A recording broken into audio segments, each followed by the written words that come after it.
출애굽기 28장 36절에서 39절까지 말씀 우리 한 목소리로 같이 읽겠습니다.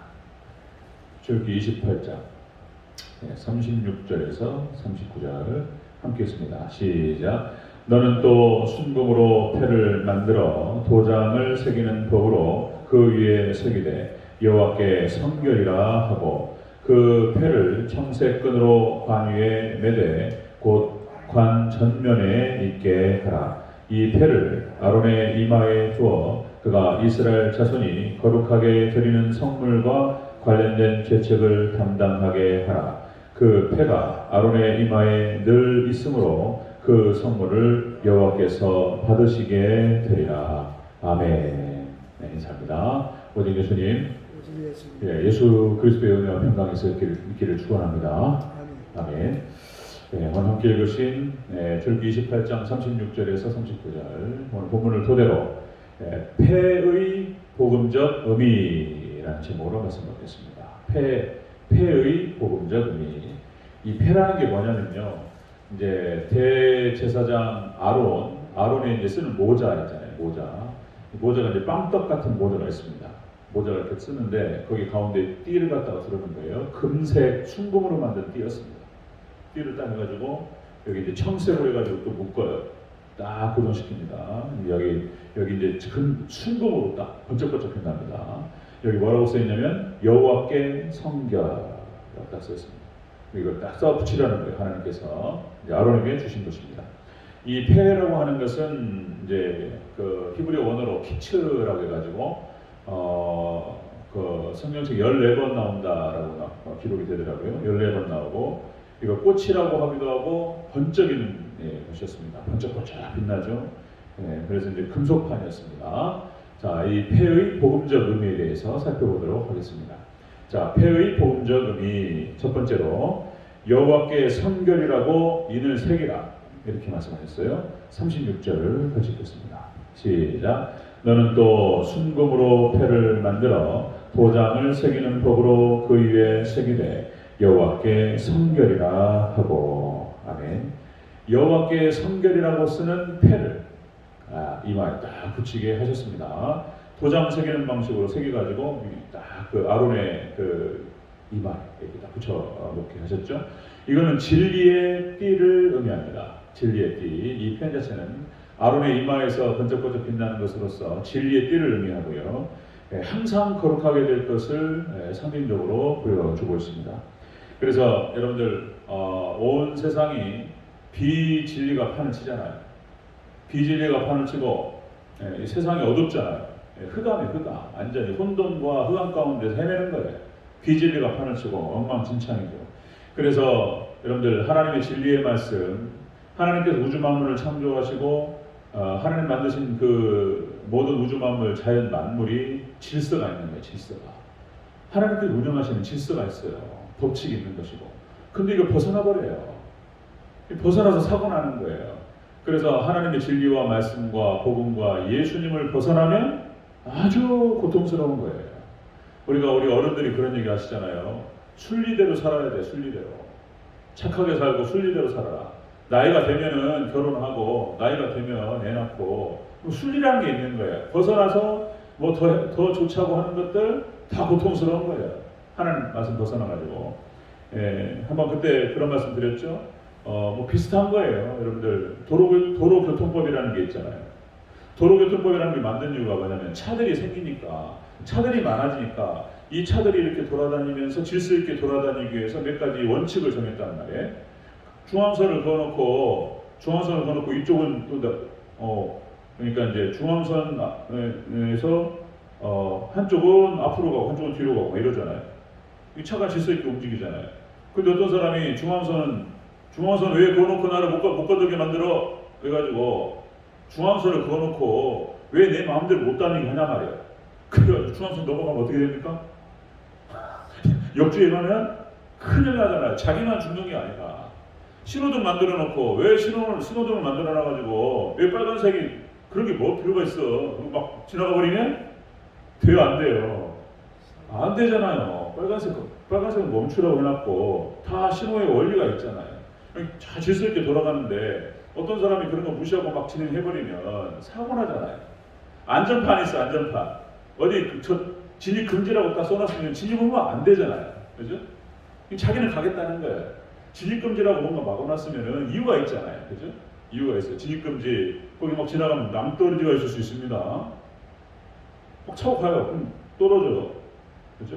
낭떠러지가 있든 뭔가 위험 요소가 있기 때문에 진입 금지로 막아놨단 말이에요.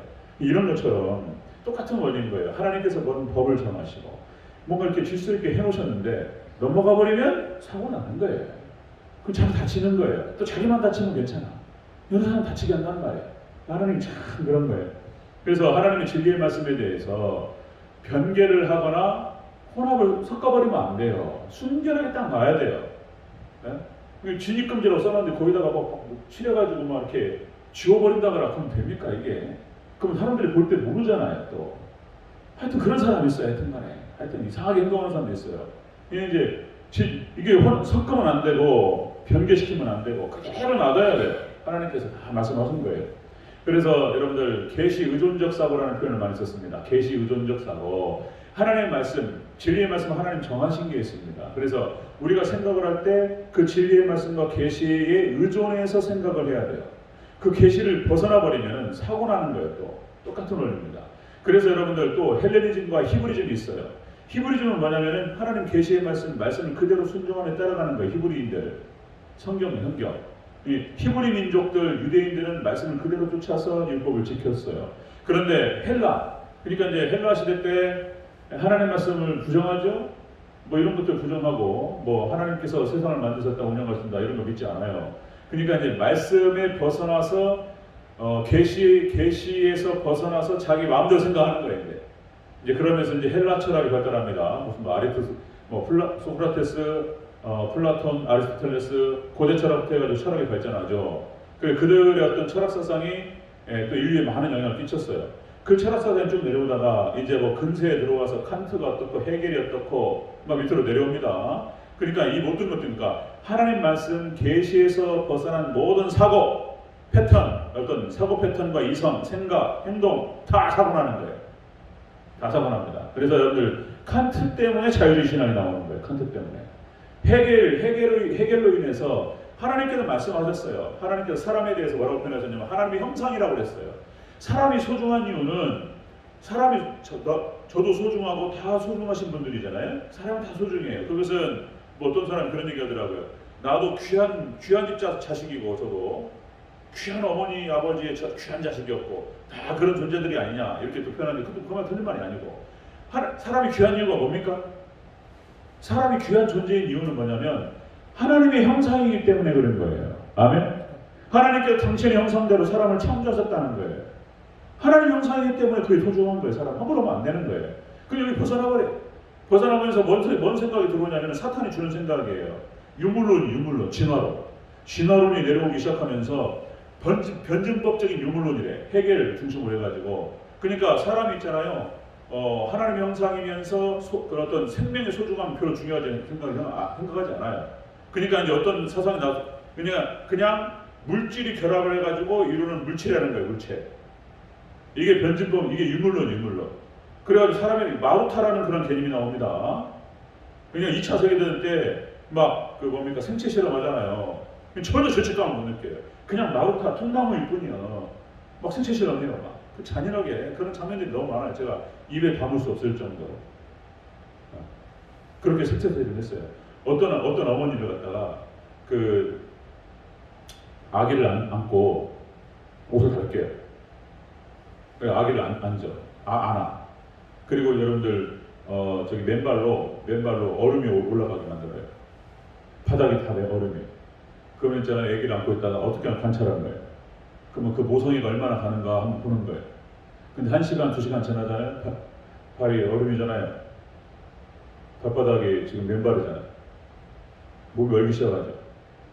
1시간, 2시간 지나면 사람이 아따 이거 말을 모르겠네. 그래서 잔인한 짓을 했어요. 일본 사람들이. 이게 지금 망할 민족인 거예요. 하나님 심판하실 겁니다. 애를 갖다가 발로 밟고 올라가요. 그러니까 그런 잔인한 짓을 했어요. 하여튼 간에 뭔 얘기하다가 그러니까 이렇게 하나님 말씀에서 벗어나기 시작하면서부터 저주가 찾아오고 사고가 나는 것입니다. 여러분들 뭐 이제 철학이 발달하면 쇼펜하우어 뭐 염세주의 철학자들 나타나죠. 그러니까 이제 쇼펜하우어는 염세주의 철학자였어요. 자살론을 썼어요. 그래가지고 그 쇼펜하우어 저도 읽어봤어요. 뭐 무슨 또 공부가 안 돼가지고 고3 때 그 책 한번 읽느라고 또 이제 막 보다 보니까 이상해지더라고요, 그 사람이. 그러니까 이게 염세주의 철학, 그러니까 이제 자살론을 써가지고 쇼펜하우어가 썼던 그 자살론을 읽고 자살한 청년들이 많았어요. 그런데 쇼펜하우어는 정작 그 책을 쓴 사람은 그 책 팔아가지고 잘 먹고 잘 살았어요. 80이 넘을 때까지 살았어. 하여튼 무슨 엉터리들이 하여튼 말이에요. 그러니까 하나님 말씀 벗어나서 이렇게 다 자살하고 미쳐 들어갑니다. 니체도 미쳐서 죽어요. 하나님 말씀 떠나면은 사람이 돌아버립니다. 하나님 만드신 원리가 있어요. 오직 하나님께서만이 진리이시고 진리의 띠 대신 진리만을 붙드시기를 주의 이름으로 축원합니다. 진리 벗어나면 큰일 나는 거죠. 자, 폐의 복음적 의미는 그런 것입니다. 진리의 띠를 의미하는 거예요. 진리의 띠. 자, 그다음 두 번째 보겠습니다. 폐의 복음적 의미 두 번째. 청새끈으로 관 위에 매라 이렇게 말씀했어요. 머리 관. 예. 대제사장 아론이 썼던 멸관이 거기에다 매라 이렇게 말씀하셨어요. 37절 읽겠습니다. 시작. 그 패를 청새끈으로 관 위에 매되 곧 관 전면에 있게 하라. 아멘. 청새끈으로 매라. 이 청색이라고 하는 것은 무엇을 의미하냐면 하나님을 뜻합니다. 하늘을 뜻해요. 청색. 하나님을 뜻하고요. 그래서 이 진리가 하나님이심을 의미한다는 것입니다. 자, 그래서 이 패는 이런 거예요. 패의 의미는 자, 진리의 띠를 의미하고요. 그리고 진리가 하나님이심을 강조하는 거예요. 진리가 하나님이시다. 그래서 여러분들 오직 진리는 삼일체 하나님만이 진리이신 줄을 믿으시기를 축원합니다. 삼일체 하나님만이 진리시에요. 본질이시고 하나님 말씀, 하나님과 말씀, 예수님, 성령님만이 진리인 거예요. 진리. 삼일체 하나님. 이분만이 진리시고 이 삼일체 하나님께서 말씀으로 드러나시는 거예요. 그리고 우리 눈에 예수님이 눈에 보이게 드러나셨던 거예요. 그래서 진리가 하나님이심을 드러내고 있고요. 그래서 피조 세계는 그런 겁니다. 하나님께서 드러내시고 하나님 계시하신다는 표현을 쓰는 거예요. 계시, 드러내시는 거예요. 계시라는 것이 이제 영어식 표현으로 이제 그때 계시록 말씀드려서 말씀드렸죠. 이제 영어로 이제 디스플레이. 그러니까 이제 여러분들 그러니까 옷가게에서 천으로 막아놨다가 이제 아침에 문 딱 열 때 천은 쫙 벗기잖아요. 그러면 거기 마네킹부터 해가지고 옷 입으면 쫙 나타나죠. 이 전시한다, 계시한다는 표현을 쓰는 거예요. 쫙. 하나님께서 당신 스스로를 드러내시고 계시하지 않으면 인간이 죄인된 인간으로서 하나님을 스스로 알 수 있는 길이 없어요. 이성은 다 타락해버렸기 때문에 하나님 스스로 발견할 자가 없는 거예요. 자, 그런데 하나님께서 스스로 드러내시는 거예요. 드러내신다. 그래서 우리의 이성이라고 하는 것은 반드시 하나님의 계시의 말씀에 의존해야 돼요. 그래야지 바른 사고를 가질 수 있어요. 그렇지 않으면 이상해집니다. 사람. 이상해져요. 돌아버려요. 이상한 발상, 미친 발상들이 나오는 거예요. 그래서 반드시 하나님께서 그 사람을 지배하시고 말씀이 지배를 받아야 되고 그 말씀에 의해서 가정이 지배를 받고 그 말씀에 의해서 나라가 지배를 받을 때 모든 은혜와 축복들이 넘쳐나고 행복해질 줄로 믿습니다. 이렇게 되는 거예요. 자, 여러분들 그래서 이 마지막 때가 되다 보니까 이제 모든 것이 진리, 하나님 말씀, 성경으로 귀결됩니다. 그래서 자, 여러분들 이제 서양의 과학을 중심으로 해서 말씀드려요. 이게 중요한 얘기들이에요. 이런 얘기들이 서양의 과학과 그리고 동양의 기의 세계 그리고 한국의 역사가 이제 성경의 말씀들을 증명하기 시작합니다. 여러분들 한국 역사 또 말씀드리면 한국 역사가 10,000년이에요. 5,000년이 아니에요. 잘못된 거예요. 10,000년의 역사를 가지고 있어요. 성경의 역사가 10,000년이에요. 10,000년. 저기 창조과학회는 6,000 몇 년으로 이렇게 얘기합니다. 무슨 1억 년, 무슨 2억 년, 3억 년 이런 게 아니에요. 10,000년의 역사라고 성경에 나와요. 성경에 창세기부터 쫙 기록해 보면은 10,000년이 나와요. 근데 그 10,000년에서 어떻게 알 수 있냐? 증명할 수 있는 길이 뭐냐? 이게 한국 역사에 나와요. 5,000년이 아니에요. 그러면 저기 한국의 역사 환단고기를 보면은 그 역사 기록이 쫙 나옵니다. 1,000년의 역사, 10,000년의 역사가. 이게 또 왜 중요하냐면은 여러분들 그 모세 오경이 BC 1450년에 기록됩니다. 지금으로 한 3,500년 전에 모세 오경이 기록되는데 BC 1450년에 모세가 모세 오경을 썼어요. 그런데 여러분들 수메르 문명이라고 해가지고 BC 4,000년 전인 거예요. 그러니까 모세 오경보다 한 2,500년이 빨라요. 근데 수메르 문명에서 이런 얘기들이 다 나와요. 함무라비 법전부터 해가지고 법이 막 나와요. 그럼 성경의 법하고 비슷비슷해요. 그러니까 뭔 얘기가 나오냐면 안 믿는 자유주의자부터 이 사람들이 모세가 하나님께 가가지고 하나님께서 무슨 뭐 이렇게 진리의 법을 다 알려주셔가지고 신비스러운 어떤 하나님의 역사 가운데 쓴 것이 아니고 수메르 문명의 어떤 법전들부터 해가지고 그 문명 기록했던 것이지 이게 성경에 무슨 뭐 하나님 말씀이냐 모세가 그냥 애굽의 왕자를 쓸 때 배웠던 그런 지식을 쓴 것이지 무슨 하나님 말씀이냐 이렇게 얘기한단 말이에요. 그렇지 않습니다. 여러분들 수메르 문명도 근본이 여러분들 한국 역사에 나와요. 이야 놀랍습니다. 그러니까 이제 한국 그러니까 그 우리 총신 박건택 교수님이 이런 얘기를 하는 거예요. 그 이런 역사적인 자료들을 가지고 하시는 말씀인 거예요. 예, 놀라워요. 그러니까 여러분들 서양의 과학과 동양의 기계세계와 한국의 역사가 성경을 증명합니다. 그 자료들을 하나씩 꺼내서 기회가 될 때마다 말씀을 드릴 겁니다. 제가 자 그래서 여러분들 기독교 세계관이라는 표현을 쓰는데 이것도 중요해요. 제가 세계관 공부를 많이 한다고 막 책도 많이 읽고 그랬는데 기독교 세계관이 있고요. 성경적 세계관이 있어요. 기독교 세계관은 철학이 들어가요. 이게 인신론적이고 인문학적인 거예요. 근데 성경적 세계관은 철저하게 말씀인 거예요. 그래서 지금 이렇게 하는 거예요. 제가 하는 것처럼. 말씀 딱 보가지고 말씀에서 철저하게 말씀을 쪼개가지고 말씀을 가지고 세상을 보고 세상을 판단하는 거예요. 성경적 세계관. 그래서 우리는 철저하게 성경으로 우리의 사고 패턴을 갖다가 무장해야 돼요. 그래서 이렇게 표현하면 어떻게 여러분 성경적 세계관으로 무장하시기를 축원합니다. 성경만이 진리예요. 그걸 갖다가 이 폐가 얘기를 해주고 있어요. 폐가 자 폐의 복음적 의미입니다. 진리의 띠를 의미하고요. 그리고 진리가 하나님이심을 의미합니다. 세 번째 보겠습니다. 세 번째 폐의 복음적 의미 세 번째 이마에 늘 있게 하라 이렇게 말씀하셨어요. 이마에 늘 있게 하라. 38절 읽겠습니다. 시작. 이 폐를 아론의 이마에 주어 그가 이스라엘 자손이 거룩하게 드리는 성물과 관련된 죄책을 감당하게 하라. 그 폐가 아론의 이마에 늘 있으므로 그 성물을 여호와께서 받으시게 되리라. 아멘. 이마에 늘 있게 하라. 이 여호와께 성결이라고 하는 이 써있는 이 금띠 이거를 이마에 늘 있게 하라. 이 말은 늘 진리 안에 거하라는 뜻입니다. 진리 안에 거하라. 늘 붙이고 있어야 돼요. 늘 진리 안에 거하라. 그래서 여러분들 우리는 하나님의 말씀과 계명과 진리 안에 거해야 될 줄로 믿습니다. 아까 서두에 말씀드렸듯이 법을 어겨서 도로교통법으로 단순하게 나오지만은 하나님의 진리의 세계와 하나님의 법들이 있습니다. 이것은 우리의 행복을 위해서 우리 사람이 살아가는 도리와 우리의 공공의 어떤 그 복지와 행복을 위해서 하나님 정하신 거예요. 하나님께 우리를 괴롭히려고 가둬가지고 막 괴롭게 하고 이런 뜻이 아니에요. 이 안에 있어야지 너희가 행복하고 복을 받을 수 있다는 뜻이에요. 그러니까 늘 하나님 여러분들 진리 안에 거하시기를 축원합니다. 말씀, 진리 법 안에 거해야 된다는 것입니다. 그래서 우리가 아까 드렸던 찬양 하나님의 진리인데 길이길이 빛나니 우리들도 등대되어 험한 바다 비추세요.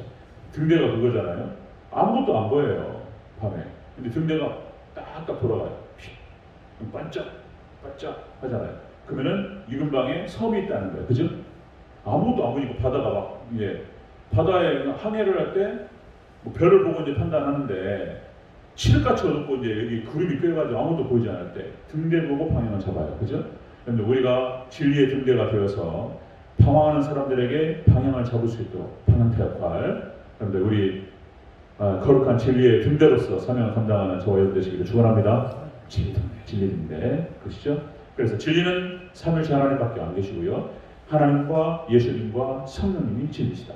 그래서 삼위일체 하나님으로 충만되어지는 것이 은혜이고 길인 거예요. 이게 최고의 복인 거예요. 그래서 여러분들 여기 안에 모든 축복이 있고 모든 행복이 있고 모든 좋은 게 다 있어야 돼요. 하나님 안에. 그래서 늘 하나님 안에 거하시고 진리 안에 거하셔서 여러분들 이 세 가지 복음의 폐의 복음적 의미 진리의 띠, 진리가 하나님이시며 그리고 늘 진리 안에 거하라고 말씀하시는 거예요. 그래서 행복하고 그리고 축복된 그런 삶이 되시기를 주의 이름으로 축원합니다. 아멘. 기도하겠습니다.